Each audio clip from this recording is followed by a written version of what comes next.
Hello viewers, आज के video में हम तैयारी कर रहे हैं 9वीं सामाजिक विज्ञान की वार्षिक परीक्षा की। इसके पहले वीडियो में हमने महत्वपूर्ण प्रश्न वार्षिक परीक्षा पेपर के देख लिए थे और इस वीडियो में हम भूगोल विषय के सारे महत्वपूर्ण प्रश्न तैयार कर लेंगे। तो शुरू करते हैं। पहला प्रश्न है, मानक समय से आप क्या समझते हैं? मानक समय से आप क्या समझते हैं? तो इसका उत्तर है भारत का देशांतरीय देशांतरीय विस्तार 68 डिग्री 7 कला पूर्व से 97 डिग्री 25 कला पूर्वी देशांतर के मध्य लगभग 30 डिग्री स्थित है। इतना अधिक देशांतरीय विस्तार भारत के पूर्वी और पश्चिमी भाग में 2 घंटे का समयांतर उत्पन्न करता है। इतना अधिक देशांतरीय विस्तार भारत के यहाँ पे आएगा, भारत के पूर्वी और पश्चिमी भाग में 2 घंटे का समयांतर उत्पन्न करता है। संपूर्ण भारत के लिए एक समय जोन निर्धारित करने के लिए भारत की मध्य देशांतर रेखा 68 डिग्री 30 कला पूर्वी देशांतर रेखा को भारत का मानक याम्योत्तर निर्धारित किया गया है। तो इस प्रकार से उसका उत्तर आएगा। अगला प्रश्न है, भारतीय भू आकृति विभागों के नाम लिखिए। भारतीय भू आकृति विभागों के नाम लिखिए। तो इसका उत्तर है, भारत के प्रमुख भौतिक विभाग निम्नलिखित है। इसमें है हिमालय पर्वत श्रृंखलाएं, नंबर 1 पे हिमालय पर्वत श्रृंखलाएं, दूसरा है उत्तरी मैदान, तीसरा है प्रायद्वीपीय पठार, चौथा है भारतीय मरुस्थल, पांचवा है तटीय मैदान और छठा है द्वीप समूह। तो भारत के जो भू आकृति विभाग है यह भारत के प्रमुख भौतिक विभाग है। यदि उनके नाम पूछे जाते तो हम यही लिखेंगे, हिमालय पर्वत श्रृंखलाएं, उत्तरी मैदान, प्रायद्वीपीय पठार, भारतीय मरुस्थल, तटीय मैदान और द्वीप समूह। अगला प्रश्न है, प्रवाल से आप क्या समझते हैं? प्रवाल के प्रकार लिखिए। प्रवाल से आप क्या समझते हैं और प्रवाल के प्रकार लिखिए। तो इसका उत्तर है, प्रवाल कम समय तक जीवित रहने वाले सूक्ष्म प्राणी हैं जो समुद्रों में समूह में रहते हैं। प्रवाल कम समय तक जीवित रहने वाले सूक्ष्म प्राणी हैं जो समुद्रों में समूह में रहते हैं। और प्रवाल के प्रकार है, पहला है प्रवाल रोधिका, दूसरा है तटीय प्रवाल भित्ति और तीसरा है प्रवाल वलय। प्रवाल के प्रकार 3 हैं, प्रवाल रोधिका, तटीय प्रवाल भित्ति और प्रवाल वलय। अगला प्रश्न है, भारत को कितने भौतिक विभागों में बांटा गया है? किसी एक का वर्णन करिए। भारत को कितने भौतिक विभागों में बांटा गया है? तो भौतिक विभाग तो हमने पहले ही देख लिए थे। इसका उत्तर है, भारत के प्रमुख भौतिक विभाग निम्नलिखित है। तो यही हिमालय पर्वत श्रृंखला, उत्तरी मैदान, प्रायद्वीपीय पठार, भारतीय मरुस्थल, तटीय मैदान और द्वीप समूह। अब इनमें से किसी एक का वर्णन करना है तो हम यहाँ लिखेंगे हिमालय पर्वत। भारत उत्तरी सीमा पर विस्तृत हिमालय पर्वत है।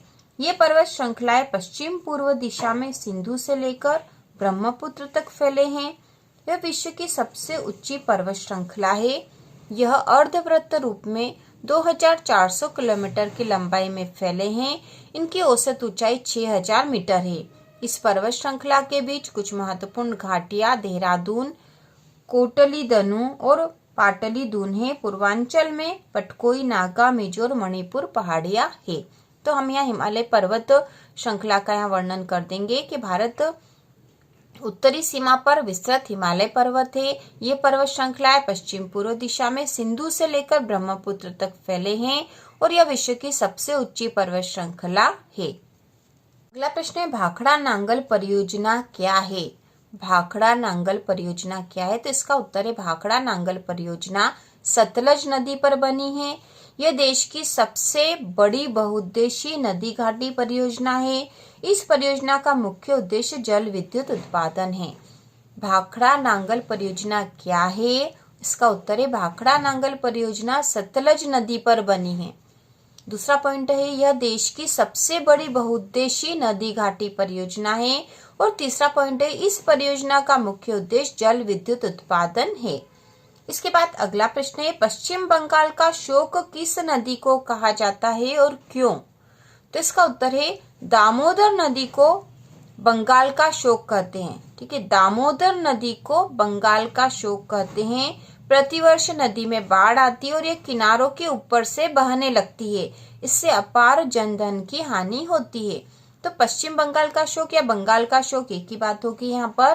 तो इसका उत्तर है दामोदर नदी को बंगाल का शोक कहते हैं। प्रतिवर्ष नदी में बाढ़ आती है और ये किनारों के ऊपर से बहने लगती है। इससे अपार जनधन की हानि होती है। इसके बाद है राष्ट्रीय नदी संरक्षण योजना क्या है।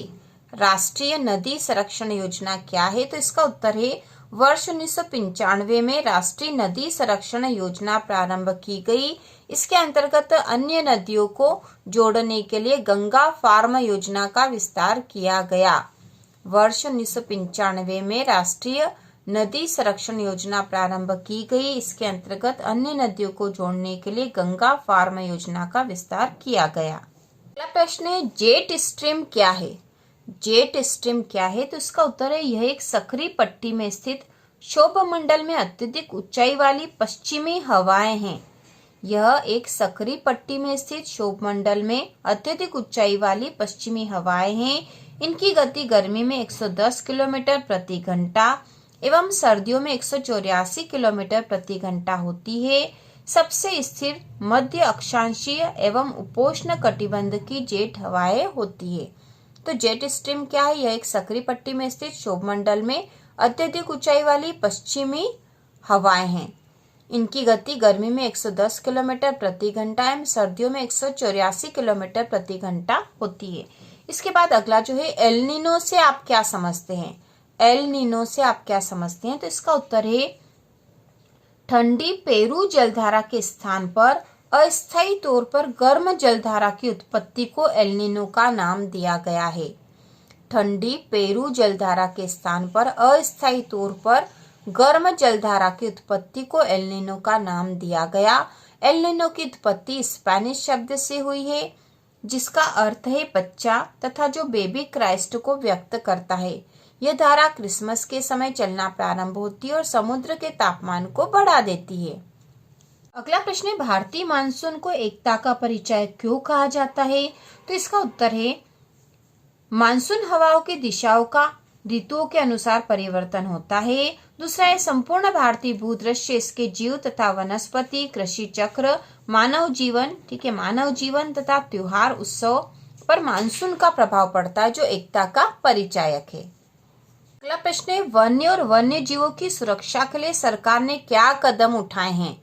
वन और वन्य जीवों की सुरक्षा के लिए सरकार ने क्या कदम उठाए हैं। तो इसका उत्तर है सरकार ने वन और वन्य प्राणी सुरक्षा के लिए निम्नलिखित कदम उठाए हैं। पहला है आरक्षित क्षेत्र जीवमंडल निचय की स्थापना। दूसरा है पादप उद्यानों की स्थापना। तीसरा है शेर संरक्षण, गेंडा संरक्षण, भारतीय भैंसा संरक्षण तथा पारिस्थितिक संतुलन योजनाएं, ठीक है, पारिस्थितिक संतुलन योजनाएं लागू की गई है। तो इस प्रकार से हम लिख देंगे जीव निचय मतलब आरक्षित क्षेत्र की स्थापना हुई है, पादप उद्यानों की स्थापना की गई है और शेर संरक्षण, गेंडा संरक्षण, भारतीय भैंसा संरक्षण और पारिस्थितिक संतुलन योजनाएं लागू की गई है। तो इस प्रकार से हमने कक्षा 9वीं सामाजिक विज्ञान में भूगोल विषय के सारे महत्वपूर्ण प्रश्न देख लिए हैं। अगले वीडियो में हम इतिहास और राजनीति के महत्वपूर्ण प्रश्न देखेंगे। तो इसी प्रकार के और वीडियो देखने के लिए कक्षा 9वीं वार्षिक परीक्षा की संपूर्ण तैयारी के लिए चैनल को सब्सक्राइब कीजिए।